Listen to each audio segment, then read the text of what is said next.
This is Kathy Mason from MasonWorks Marketing here on Conscious Business Zone with my friend Lou Martin. Hi, Lou. Hi, Kathy. How are you? I'm delighted to be with you, my friend. Thank you very much for having me. Oh, yeah, I'm so excited. I am so excited to learn more about everything that you do. And okay, what I want everyone to know that Lou is a channel. He's an intuitive. He's a singer and musician. And he has his own show that's quite amazing. And I learn all about it. It's Awakened Spirits Network. And he's got over 200 interviews on it. So I think once you get a taste of Lou and his perspective on life, that you will really, really benefit. So, and my cat's going crazy. He wants to talk to you here. Well, they always do that around me. I'm teasing. Here we go. Hi, this is Lexi. Anyway, yeah. Anyway, she was just like, meow, meow, meow. Sorry about that. No, that was a cat commercial. It does happen sometimes. Yeah.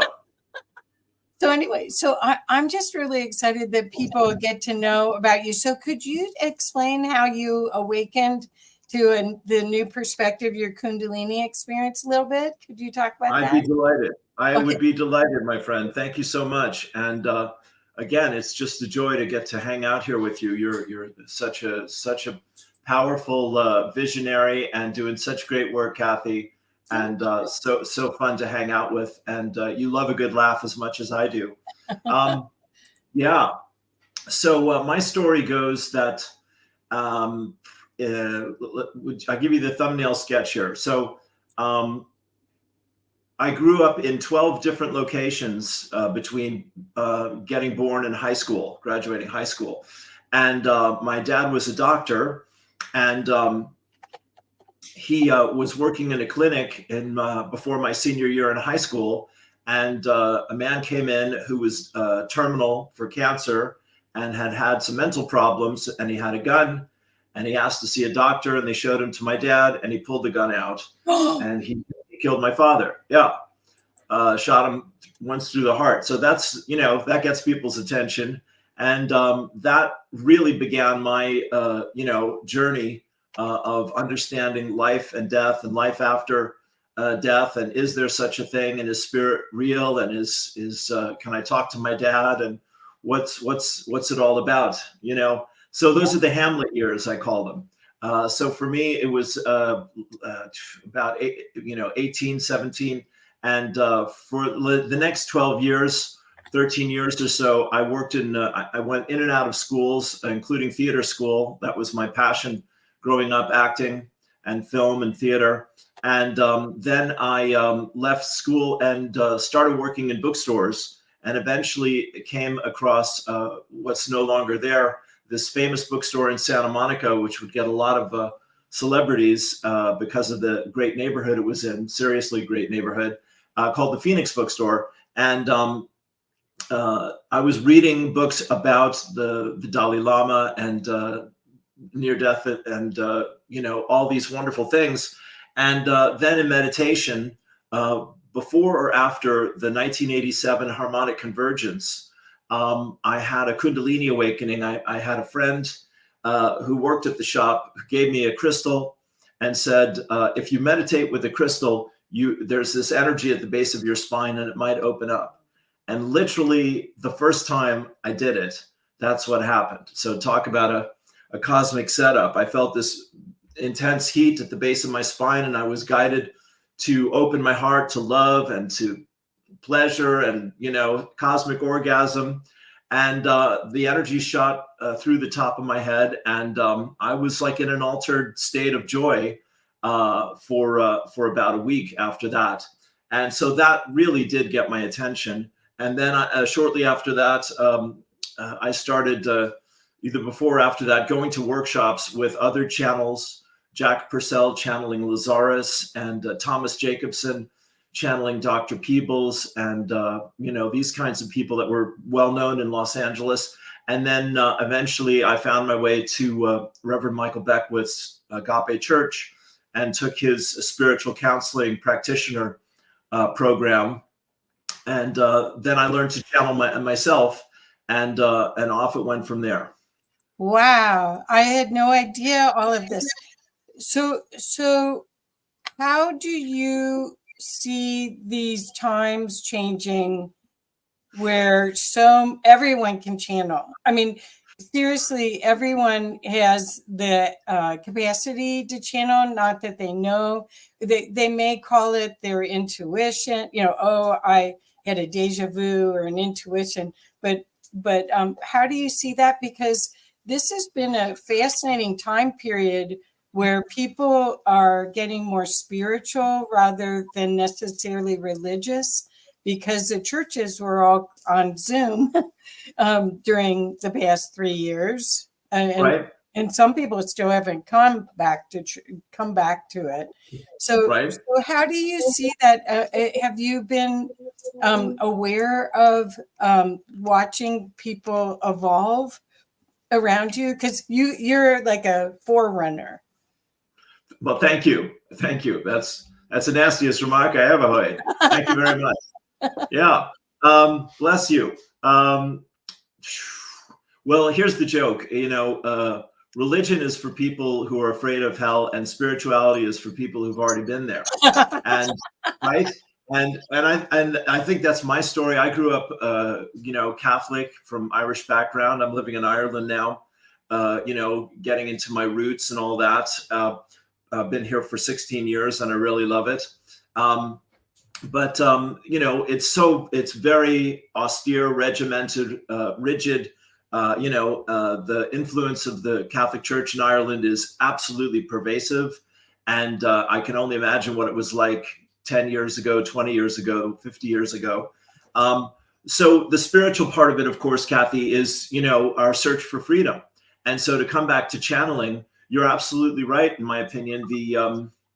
What was a trickle is now a rushing stream, and is eventually going to become a flood of people of all different ages. I see a lot of really good channels in their 20s and 30s, and very powerful spiritual teachers, especially mostly women, younger folks really coming into, incredible teaching abilities and all of that. So yeah, I think channeling is a skill anyone can learn to do. And it's, I also go with the line from Gandhi, says, God has no religion.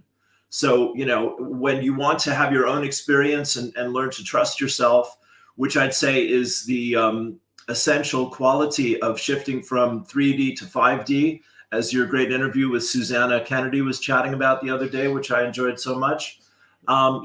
We do have to learn to trust ourselves more, and we need to connect more to our inner guidance and our spirit guides and higher self and all of those parts of us. So I'd love for you to elaborate a little bit on that, because I feel that, and I don't know if I'm wrong, but I used to live in Italy. I went to school in college and high school in Italy.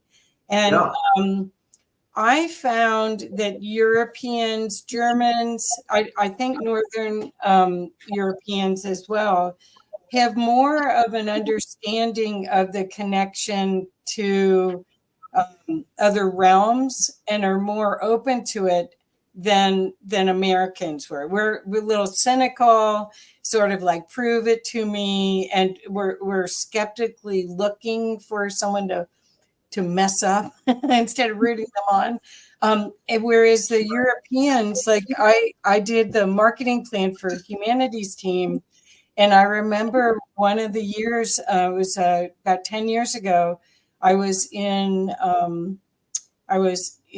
Greece, I think, Greece or Portugal, with Neil Donald Walsh, and there in Germany alone, there were 250 book reading clubs in Germany alone for Neil Donald Walsh. So they were way open and searching for information. That was 10 years ago. So I got the opinion that the Europeans, the Irish, all of Europe were much more ready for this awakening and this experience to a higher realm. Do you see that, since you have the American view and the European view? Oh, bless your heart. Flattery will get you nowhere. Thank you. Nowhere.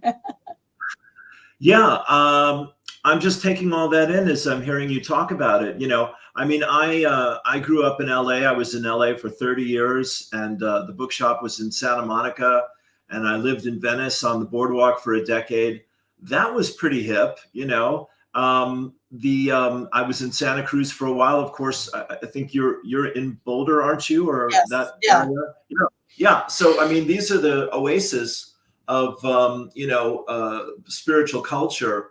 And there are many more of them, Sedona and Mount Shasta, et cetera, Chapel Hill, North Carolina, et cetera, or Asheville rather. But, I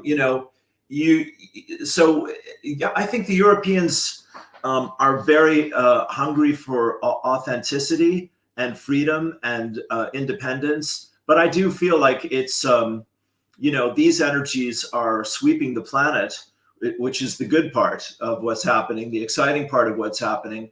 And so despite how fast, our friends, the control oligarchs, I heard somebody call them recently, want to, put the net on everyone. Everyone is really coming into their power as quickly as we all can. And that's very exciting. But I think it's happening the world over. There are cultural differences for sure between the East and the West in that way, between the US and Europe. Yeah, I just found that it was already a profound agreement with the people that I knew in Europe and actually all over from humanities team, that there was sort of this understanding. Yes, of course, we're all one. Yes, of course, we all work with spirit. Yes, of course, we all have this capacity. Whereas I don't really see that here in the U.S. There's still some of my family can't understand what I do. Well, that's part of why I'm living in Europe. My family all thought it was, honest to gosh, the black sheep is putting it politely. They really washed their hands of me before. My coming to Europe was sort of the straw that broke the camel. And I still love them and all of that. But I mean, America's such an important country in the world, socially, spiritually, politically, because it really has that template for independence and sovereignty. And that is so essential and so liberating. But yeah, you're talking about, of course, the shadow side of all of that, which is conformity and groupthink, and and that was pretty bad. I mean, I left when George Bush Jr. was president, and I thought, well, this is not going very well at the moment, and let's see what else the rest of the world has to offer. And I mean, I did travel a bit in Europe, and I lived in Vienna for my first year, which was the culture shock of a lifetime from a guy from Santa Monica, California. But I, as I said, became quite at home in Ireland here. And it's a nice balance here between independence and community. And I think that I want to say a word or two about community and how essential that is. From what Susanna and others describe, and it's it seems pretty obvious. The structures of the old way of living in the world are shaking and quaking, and at the same time, we need to trust ourselves again and create our reality. That's alternative. That is built on community is what I'm reaching for, and I'm seeing this also. A lot of younger people and folks in their middle age and whatnot who are not only exploring being expats but living off the grid in Europe and in America, and that's very exciting to me as well. Yes. Well, so you're very optimistic, it sounds like, about all these changes rather than in fear about it. And is that part of because of your psychic abilities, that you have some sort of sense of what the future? Well, I don't know. Maybe you have a future vision. I don't know. Do you? God, my landlord wishes I did. I'll tell you that. Bless you. I do what I can. the honest to God, Kathy, the truth for me personally is, and I've heard a lot of other people say this, that I always felt growing up that there was something else I was here to do, right? You know this one, and it's like, okay, maybe I could be an actor, great, or director, great, or a singer, songwriter, great, whatever. But it was always like, no, that's not the whole picture. So the channeling, and studying channeling and practicing channeling and all of that for 30 plus years now, it's, what can I say? Spirit has the runway, completely cleared for anyone who's wanting to learn to listen to, trust, and follow our own inner wisdom and our own inner guidance. And of course, the other thing I'll say is that the two things that are kind of my touchstones is, one, I've been sober for 35 years plus, and the other is that I've been meditating for 35 years plus. So those two, work very nicely together. And I think, if people are willing to invest the time and the concentration, the energy, the effort, the willingness to practice, to learn how to practice meditation in any form, you will start to see things more clearly in the world and in yourself. And that's what they're there for, I believe. So, yeah, I am very hopeful and very optimistic. I shout at my computer screen when I'm watching the political stuff like everyone else, but I try not to do that too often at this point, and, listen to more Abraham and Muji and, the fun stuff. Well, yeah. And you and I both are in David Maria's Freedom from the Known class. That's how we met. Yes. And so we have been working on ourselves, which it's amazing. I've taken that class so many times, and each time it's totally different. And even though supposedly we're doing the same meditation, I don't know. It just goes deeper and deeper and deeper. So Joshua Benjamin has put a bunch of things, and he asked about oneness. And then he asked about a telepathic exchange isn't oneness. It's the ability to speak without words. Do you want to talk about your concept of oneness? Do you mind doing that? No. And I'm happy to hear Joshua's opinion. He sounds quite knowledgeable. Yeah. More power to you, Joshua. Thanks for popping in. Well, so the quote from my guides about that is, the heart knows what the mind struggles to understand. Perfect. And so, this is absolutely a part of all the spirit teachings of all the teachers, is the return of the divine feminine, the return of the goddess, the balancing of the masculine and feminine in the world, in ourselves, in our relationships, and the coming back into harmony between the heart and the mind, or between the hemispheres of the brain, etc. So oneness is that experience of transcending the illusion of separation, I guess is the way I would put it, which, sounds very highfalutin, but it's really like, it is that sense of joy and peace.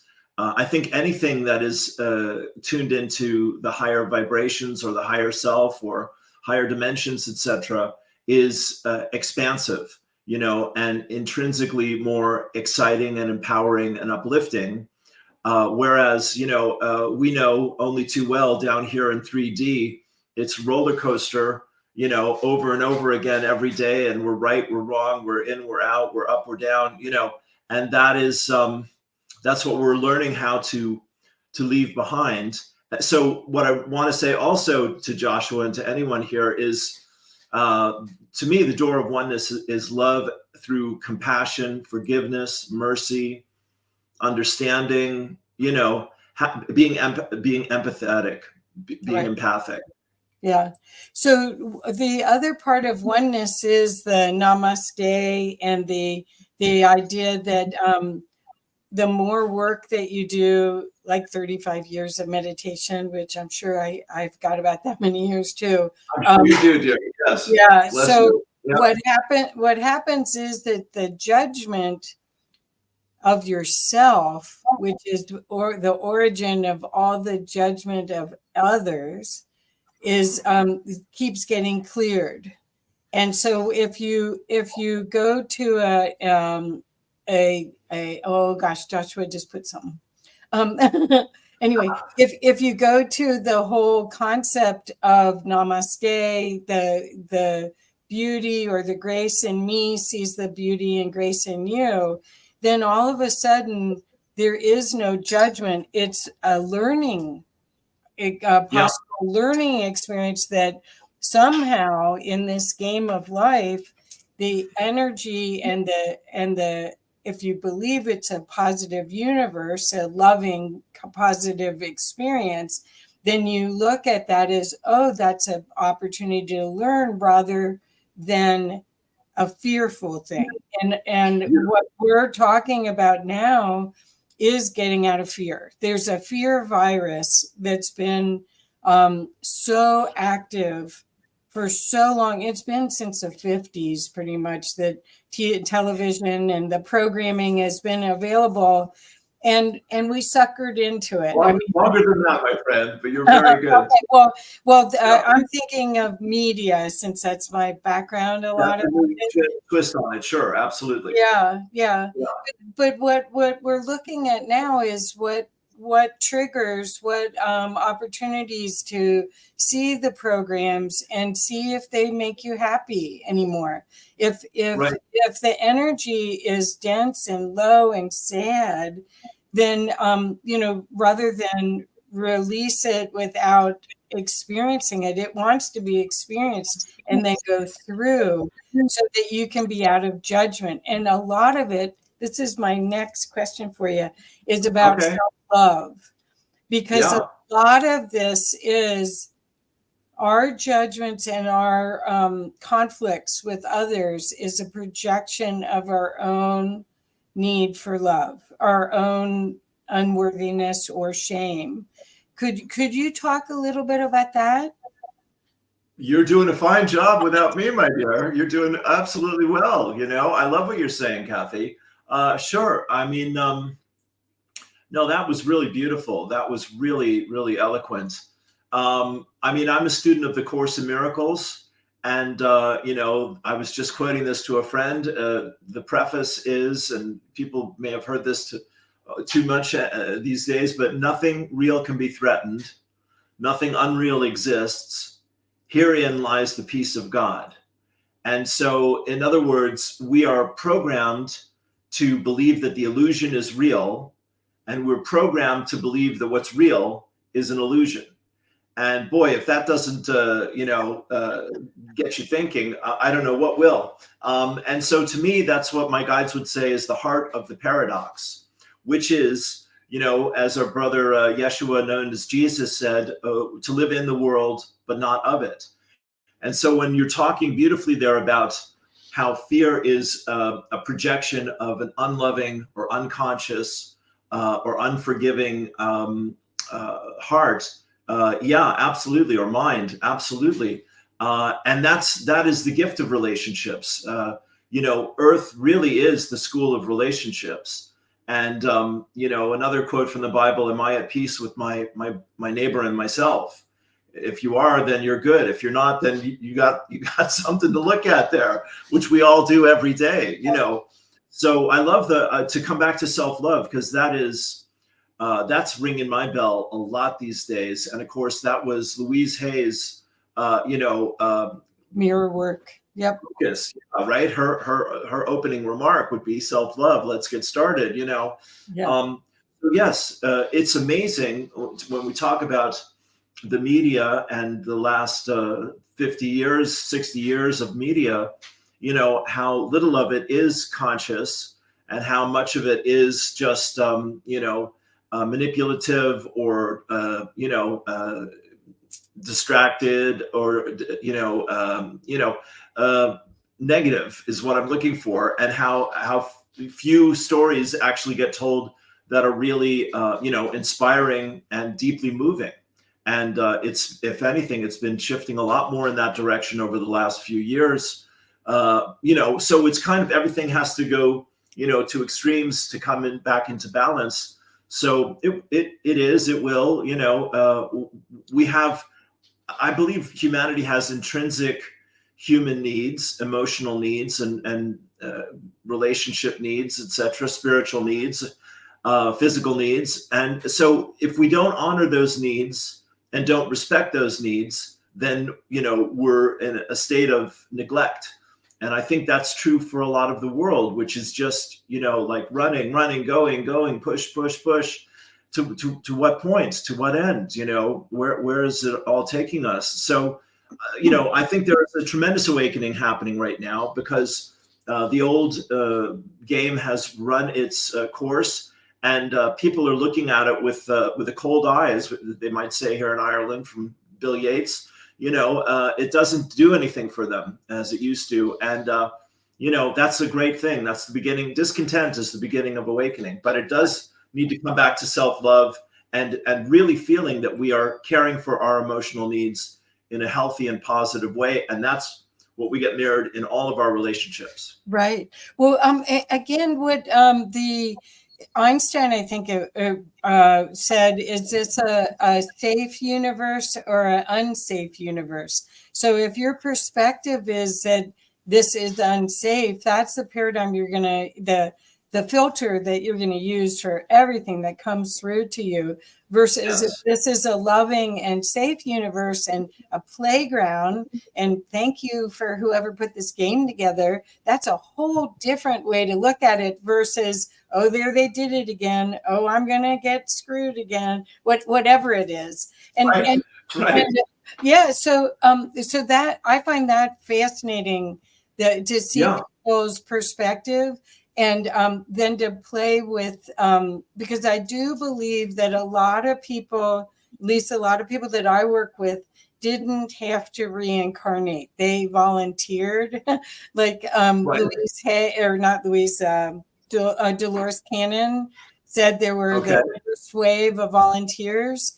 And there's a lot of people here that I'm like you, that I want them to get seen, because you're an incredible resource for that shorter route to getting back to the core of who you really are, rather than this other personal development maze that is just a rah-rah, siskumba, and you still don't do anything. And you still don't really look at who you really are and do the work to push through.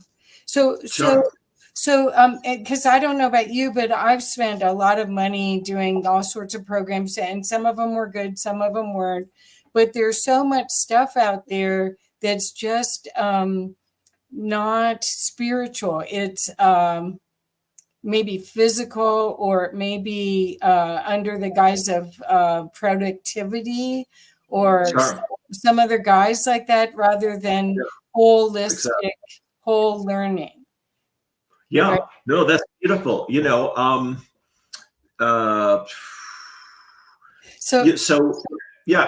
just give me 1 second here, and then I want to hear what you have to say. The whole thing comes back to values. And these are the great teachers, to my mind, Joseph Campbell, Carl Jung, many. I like Jordan Peterson for his commitment to values, and I never imagined I would be cheering on someone, like Jordan. But, if we need to heal our society, and we absolutely need to heal our society and ourselves, then how do we do that? Well, we have to have some set of values that we're committed to, and we have to do our best to align to those values, and then acknowledge and make amends and forgive ourselves and apologize and be forgiven when we don't align to those values, because we will do both over and over again. So, and like what you're describing there is the whole materialistic and Western, bigger, better, faster, stronger, more, me, I, me, mine, George Harrison saying, and none of that is joyous, happy, and free. The whole thing about the law of one, and, service to self and service to others, Abraham talks about being selfish enough to care about how you feel. Yes. And how does that get fed? For me, it gets fed by serving others, by helping others, by singing and playing for others, channeling for others, all those things. Then there's that intimacy, there's that love connection, that we're talking about here. And so, love really is what life is truly meant to be about. And yet, we're distracting ourselves all day long sometimes, wondering why we're here. So it's, I say again, it's gone to extremes because it's coming back into balance. All the indigenous cultures, that I've encountered or read about or heard about, they all say this over and over again, that we will come crashing back to earth at some point and realize what a great gift the earth is, what a great blessing the earth is, and that, we need to love and honor and respect the earth. And the more we do that, the more love and the better our values we have in our lives, I believe. So I wanted to share. I agree, and that's perfect. The lockdown time period gave us a chance to see if we were complete with what we had done, because there was this silent, deadly enemy that wasn't a war on anything. It was in the air, possibly. Yeah. But it was a good time to reflect and be back into a different perspective of, did I do everything I want to do? Did mend relationships? In some cases, people were sequestered with family members they didn't like, and they had to work on that. So, all sorts of things happened that are great out of that time period, which I wanted to say a couple things, and then I want to share a little bit of Joshua's stuff. Yeah, let's hear from Joshua. Yeah. So there's a wonderful healer that lives in Hawaii named Howard Wills, and he has these beautiful prayers that are for free. It's a free download on his site.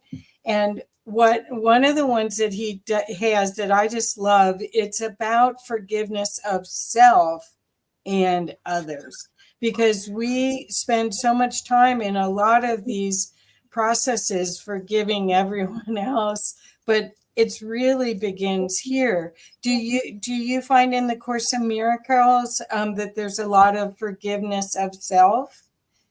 Oh God, yes. It's all about forgiveness of self. Everyone is a projection. Oh, you're touching on a profound truth. And as you say, most people miss the forest from the trees, thinking we're being generous and enlightened if we forgive somebody else. Well, where did the judgment of somebody else come from, everyone? It came from ourselves. And to really be honest with ourselves and forgiving of ourselves is a great skill to learn and to practice in terms of self-love and self-awareness and self-honesty and authenticity and vulnerability and humility. And, these are the qualities that light me up. I want to give a shout out to the late, great John Lennon, who was definitely the role model for my life growing up and for decades afterwards. And he was all of those things. He was naked emotionally and literally, and he was making amazing art and music and powerful statements. And he was just, really letting it all hang out in a beautiful way, to my mind.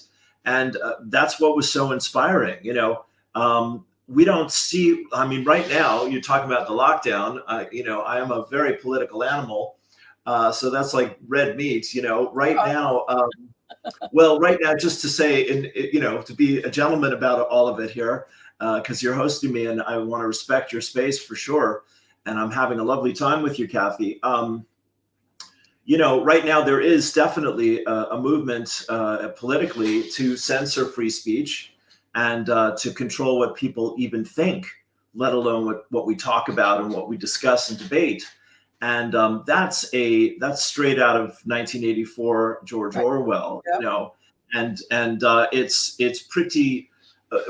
On the one hand, it's not surprising at all, because that seems to be the agenda of things. On the other hand, it's pretty shocking that this is actually being suggested with a straight face. But what I want to come to is that people, again, are very savvy, in general about a lot of life these days, and they see this immediately. And this is our wiring. This is our innate, inherited, nervous system and mind and heart and values again, and our need to give and receive love, our need for community, our need for passion and creativity and spirituality. I think spirituality is the deepest human need we have. Who am I? Why am I here? What's the purpose of my life? Where am I going? Where did I come from? These are the fundamentals. And if you can answer any of those, with a joyous answer, I'm here to help, I'm here to serve, I'm here to love, I'm here to create, to express, to explore, to experience. Okay, that's inspiring, that's exciting. Those are so obvious. But as I said, part of why I left the States and have, just stayed in Europe this time, it wasn't deliberate on my part. It just worked out that way. But, it was just seeing that the whole machinery of culture in America, politically and socially and artistically, was not ringing my bell so much at that point, and hasn't for quite a long time. Not completely. There are many things I love about the States right now in the last 16 years and whatnot. But I'm just saying that, like you were mentioning Germany and the big number of conversation with God book clubs for Neil and his writing and all his channeling and all that. Yeah, there is more independent thought on the part of most people, and there's less, like criticizing, judging, or fearing people who think differently. Now, that's a sweeping generalization, and there are many Irish people that would laugh in my face at that, but I will defend that for the moment. That there's a lot more freedom of thought sometimes in these other countries than there has been in the U.S. Well, the reason I found it is I found that there was a holistic desire for balance. And that was living in Italy, having a long lunch, and actually letting your animal digest and everything. I mean, there were so many things about it that seemed much more reasonable than the hurry up, eat a peanut butter and jelly sandwich and get back to work and all of that. So, but I think as you said, I think spirituality is a human need. I want to honor Joshua and Bonnie Birds here too. Joshua has talked a lot about, he's talking a lot about after death communication. So here it's the experience of the individual. Okay, so now, regardless of your lens of understanding, the resurrected spirits are as diverse as the living. I've never seen anyone reincarnate either. No one has. It's not only Western practice. So anyway, this is one. I've seen people return that are less than spiritually evolved. The wicked return too. They are just miserable. I'm fascinated with the whole near-death experience, and I'd be happy to hear Joshua talk at length about the whole thing. I've never had one, but I do love to watch and thanks for sharing that, Joshua.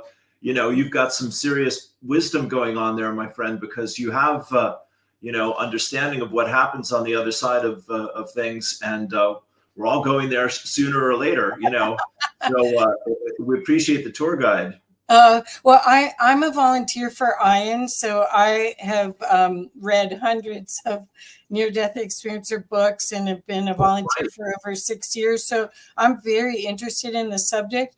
And it's mostly because I didn't have a near-death experience, but I had several spiritually transformative experiences, and I didn't have the language for it. And I've benefited tremendously by reading these books and being around these articulate speakers of what they experience, because integration after your Kundalini experience and after my stuff, I mean, it can be mind-bending. I mean, it can shatter your reality. And so that's what this time period is so wonderful, that the internet has allowed people to have resources like you, Lou, like Joshua. I'm going to put Bonnie up here. Bonnie also. I mean, there's so many people that have an expanded view of what this reality is. They can share their knowing, their knowledge in a really applicable way. Like what we were talking about, David Maria, where he'll ask you a question and you go, oh yeah. So let me show you what Bonnie said. Bonnie said, hi, I think during that time period, he was talking about, we're talking about the lockdown. There was a lot of awakening to what they were doing with what you were doing with your life, and a lot of rethinking of what they wanted to do with the rest of their life, and a lot of life-changing divisions were made. Yeah, I'd agree with that wholeheartedly. Thanks, Bonnie. Yeah. One of my teachers is Patricia Cota Robles, and she's, you follow her as well, and she's done 341 weekly videos over the last 6+ years. And it all seemed to be leading up to the 11/11 of November. And now she's starting back at number 10 and number 11 and 12 and this kind of thing. But I mean, I've followed them on this journey here. To come back to your lady's point there, it was a retreat. It was a spiritual retreat for the whole planet, unplanned, unexpected, but deeply needed. And it really did help us disconnect from the matrix, to borrow the phrase one more time, and get more interconnected and interdirected within ourselves. I truly believe that. So yes, whenever you retreat into yourself, short or long term, you will come back to a deeper understanding of who you are, who you believe you are, and what your needs are, and how you're doing. I was just reading a quote from the late great Ram Dass, who said, the whole thing is deep inner listening, and I believe that's very true. And I find myself just, when challenges come up, or difficulties, or, crisis comes up, just learning to sit and be with myself and wait, for things to reveal themselves, or for things to shift, or for ideas, clarity to drop in. And so, like Michael Beckwith had a great phrase for that. He calls it a blisscipline, a blissful discipline. And so, right. So to come back to self-love, just very briefly, if we love and appreciate ourselves, if we love and respect ourselves, if we love and care for and about ourselves, if that's our daily practice, if that's the starting place and the finishing place in our daily journey, that is going to release a lot of the layers of this unconsciousness that we're all moving through so quickly right now.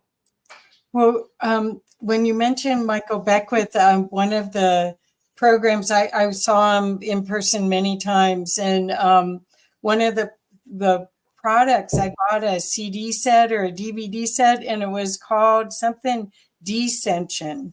So it's like, rather than ascending, because everyone's talking about this is the first time in history that humanity is going to ascend in bodies. Well, all the ascended masters, they can materialize or dematerialize. There's lots of examples of that, and rainbow body, all of that. But what do you think about that? The descension, where you're actually aware that you're going to let more of this light that you are in this vessel. I love it. I mean, Michael's a genius at coming up with, reverse thinking, and, like John Kennedy, there has to be a peaceful revolution, or a violent revolution is only inevitable if there isn't a peaceful revolution. These kinds of, connections. And again, that's to me, seeing beyond the paradox, that we're living in this dualistic reality, And if we step into the space between things, and look at it a little sideways, it starts to really open up. He's really good at all those things. Yes. Well, Yeah. he's an early adapter. I mean, when there were all of these, I'm just so excited about all the people I'm meeting that have little pieces of the puzzle for all of us, because they're embodying this perspective that is it's accessible to all of us. Yeah. And you don't have to go and be a Tibetan monk and go into a cave and wear your pajamas and speak a special language and burn incense. You can just sit and really connect up. But let me ask a couple of things, and there is a bunch more coming in, but I want to ask a couple of questions for you for channeling. When you're doing channeling, do you do a special protection so that you make sure? There's a lot of disembodied beings here that didn't win the lottery like we did to get a physical body, that show up when people channel, or certainly when people are learning at first to channel. How do you make sure that you're channeling something that's a high energy? Well, it is a high energy. That's easy. I mean, honestly, it is. I'm happy to channel a little, taster here if you like. That'd be great. Yeah, sure. Yeah, this is the longest I've chatted without having to channel in quite a while, I think. So that's a nice thing as well. But yeah, I'll let them answer that question. How do you like that? Okay. All right. So here we go. So go ahead and close your eyes, turn within, take a deep breath. Wow. Right. God bless you, dear friends. Here we come. Imagine 7 stars spiral down through time and space, touching the crown. Take a deep breath. Let the energies flow down through the 7 chakras: crown, third eye, throat, heart center. Another deep breath. And down through the will center, the sacral, the root, and let it flow down, hips, legs, feet, down, down, down, down into Mother Earth, to the crystal core. Take a deep breath. So there you are. As simple as that, as quickly as that, dear friends, you can expand your focus. Yeah, and we'll come to your point here, Kathy, absolutely. So, dear friends, the gates of heaven are open wide. And if your heart is open as well, you see, then you'll be met with those entities and energies that are going to meet your heart and love your heart and support you in your heart. It's you creating your own reality, of course, as you know only too well, everyone, learning it every day of your lives here. Dear friends, if you're afraid of the unknown, then the unknown proves to be fearful. If you're confident in yourself and trusting of a friendly universe, it proves to be that, you see. It is exactly what you are projecting is what you're expecting. How do you like that? So, dear friends, you are the bridge between heaven and earth. You are the extension of the Almighty, your hands, your eyes, your voice, your life. You're living in the field of creation and being sourced more consciously and more beautifully, dear friends, more consciously and more elegantly by your connection to your higher self, your soul, your spirit. So that's what's speaking through the channel right here and right now, is a combination of those energies, of those aspects of the expanded self, dear friends, absolutely. And so you can bless the darkness, you can bless the confusions and fears, and you can shine your light upon them and invite them to leave you in peace. You can take your power back and state unequivocally, I am the conscious creator of my loving reality, and I call forth the love and light of all that is to surround and to support me, to indwell in, through, and as my life, my words, my actions, my thoughts, my feelings, my experience. It is so, I let it be, and so it is, dear friends. How do you like that? Beautiful. So, yeah, thank you. You're welcome. So, Kathy, we're going to chat with you here for a few moments, if that's all right. In the time. Yeah, of course. Yeah. So we'll give you the cue question for Spirit. How does that sound? Sure. So, we thought you'd like that. God bless you. Yes. So, so the opportunity to have disclosure is starting to happen, that we would have a sincere and intelligent and loving relationship with other beings in the universe. God bless you, dear friend. Yeah, Yes. go on. Could you talk about that? What you see is happening and how we can best serve that end? Yes, absolutely. Well, you're doing a fine job right there with the question, dear friend. As our friend, was it Joshua here? Says, it's all going on all the time in this world and the next.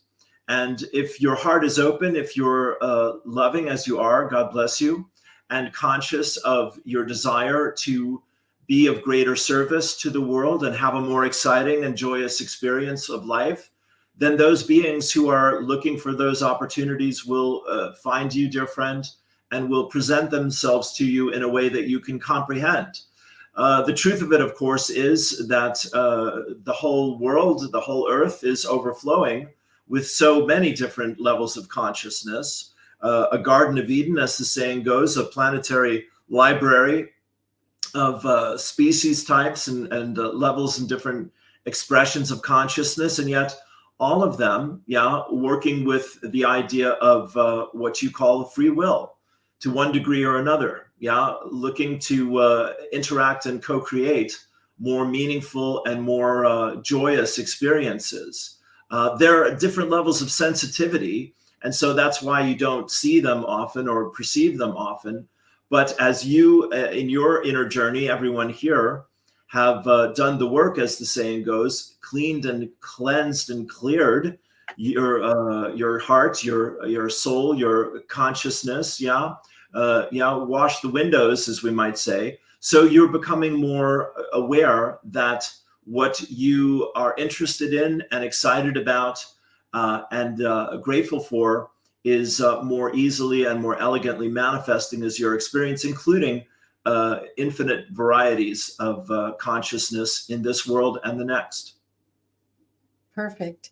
I do sense the fairies and the elementals when I'm out in nature.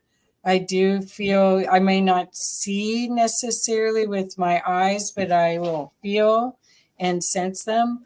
Is that that's because you're a gentle soul, dear friend. God love you. Yeah. Oh, okay. So are they working behind the scenes with the ETs to balance the earth and help her regulate all the changes so that she'll have a safe journey? What a beautiful question. Well, that is they exactly. Well said. They are knowledgeable of their reason for being, which is, as you described, conscious interaction with the earth at a very high vibration, as a bridge also for the elementals and for humanity, to some degree. And these doorways, these veils between species. We love your theme here today, Kathy. These veils between species are certainly lifting, and you're intensely interested in being a part of that. So we just would say on your walks through nature, we know you are talking to the spirits, blessing them, waving hello, I'm here, if you want to chat, etc.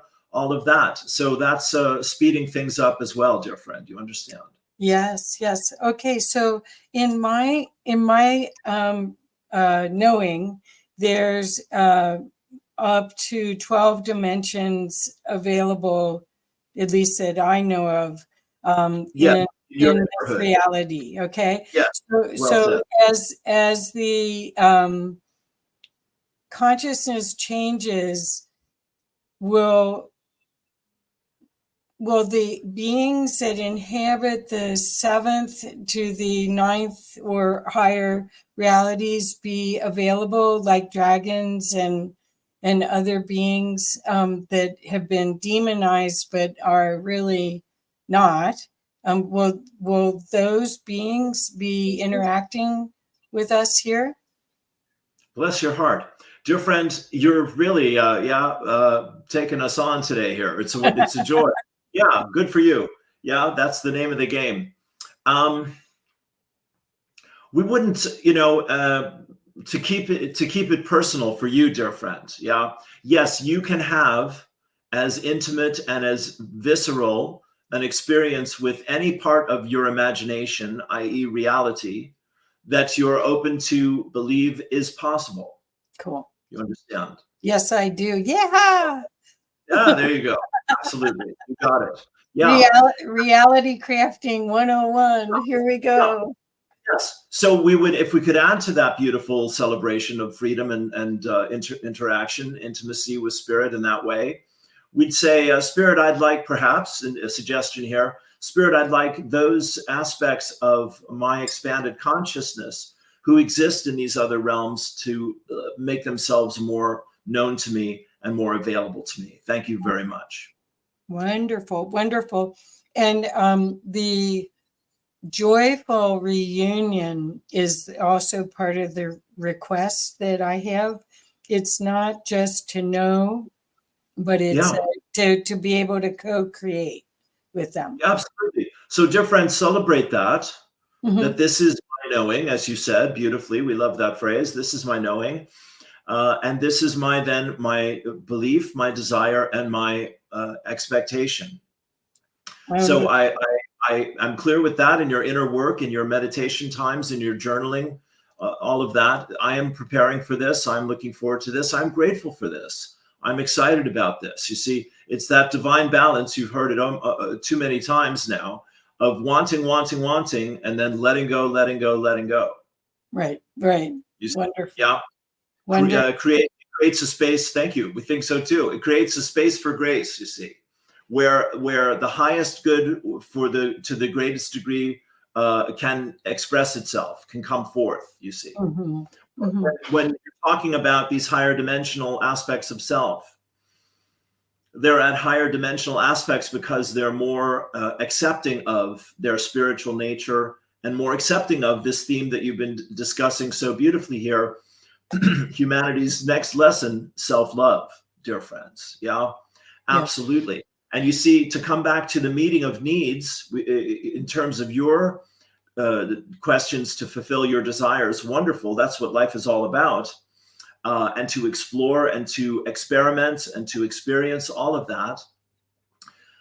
You see, the more sovereign you become, understand you've always been, speak, act, express, the more you are aware of your sovereignty, best way to say it, and act from that place of self-love and self-worth and self-respect, self-esteem, self-confidence, self-awareness, self-realization, etc., dear friends, then you're more shining your light.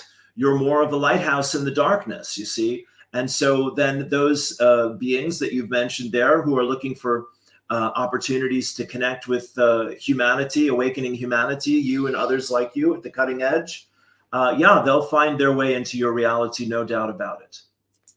Perfect. Oh, wonderful. Thank you so much. I think I need you to come back in. Yeah. I'm afraid I don't want you to, but. You're very kind, dear friend. We'll meet again, to be sure. Let's take a deep breath. Thank you so much. Dear friends, above and below, left and right, before, behind, within, and all around, know, understand, and remember, you are the love and light of all that is. As you, we celebrate that with you now and unto forevermore. Peace and blessings. All is well. Namaste. Beautiful. Thank you.